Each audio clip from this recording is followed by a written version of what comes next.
എന്താ പറു? ഗിരിയേട്ടാ, ഒരു കാര്യവും വായിച്ചു നോക്കാതെ ഒപ്പിടരുത്. അമ്മാവൻ തന്നല്ലേ ഇത്? അല്ല, ആര് തന്നാലും ശരി, വായിച്ചു നോക്കാതെ ഒരു പേപ്പറിൽ ഒപ്പിടരുത്.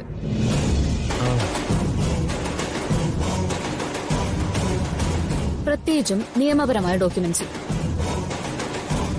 നിയമപരമായ ഡോക്യുമെന്റ്സ് വായിച്ചു നോക്കുക എന്നുള്ളത് നമ്മുടെ ഉത്തരവാദിത്വം, അവകാശമാണ് ഗിരിയേട്ട. അറു, ഇത് ഇംഗ്ലീഷാ. ഞാനിതെങ്ങനെ വായിക്കാനാ? എനിക്ക് ഇംഗ്ലീഷ് അറിയില്ലല്ലോ. സാരല്ല, ഞാൻ വായിച്ചുതരാം. അതെ, ഞാൻ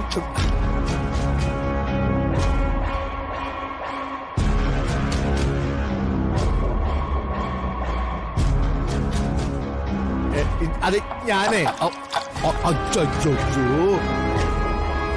അയ്യോ, ഉത്തരപത്രം നാശമായല്ലോ.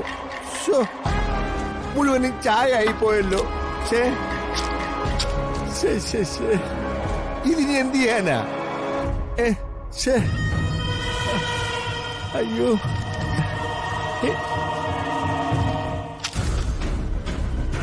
അതെ, അതിനിപ്പോ ഉപയോഗിക്കാനും പറ്റുകയല്ല. അതെ, ഇനിയിപ്പോ എന്ത് ചെയ്യാം അമ്മാവൻ? സാരമില്ലടാ. അല്ല, ഇനി ഇതുപോലെ വേറൊരെണ്ണേ നമുക്ക് ഉണ്ടാക്കാനായിട്ട് വക്കീലോട് പറയാം.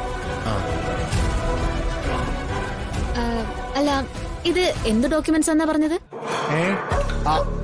അത് അതെ, ഈ ഗിരിയുടെ പെങ്ങന്മാർക്ക് വേണ്ടിട്ട് അവർക്കൊരു നല്ല ഭാവി ഉണ്ടാക്കാനായിട്ട് ഞാൻ ഉണ്ടാക്കിയൊരു പ്ലാൻ ആയിരുന്നു. ഏതാ?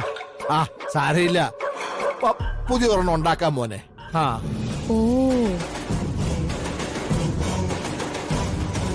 അതായിരുന്നോ? ശോ, ഏതായാലും അച്ഛൻ വക്കീലിനെ കൊണ്ട് ഒരെണ്ണം കൂടി ശരിയാക്ക്, എന്നിട്ട് വിളിച്ചാ മതി. ഗിരിട്ടം വന്ന് ഒപ്പിട്ട് തരും. ശരി, ഞാൻ എല്ലാം ശരിയാക്കിയിട്ട് മോനെ വിളിച്ചു പറയാം. ഏതാ? അല്ല ഗിരിയേട്ടാ, നമുക്ക് ഇറങ്ങാം. ഒത്തിരി സമയമല്ലേ, ഞങ്ങൾ ഇറങ്ങട്ടെ അച്ഛാ.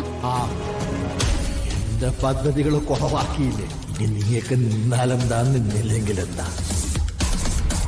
അല്ല, അച്ഛനെന്തേ ചിന്തിച്ചു നിൽക്കുന്നേ? ഡോക്യുമെന്റ്സ് നാശായതിന്റെ വിഷമായിരിക്കും അല്ലേ? അതൊന്നുമല്ല.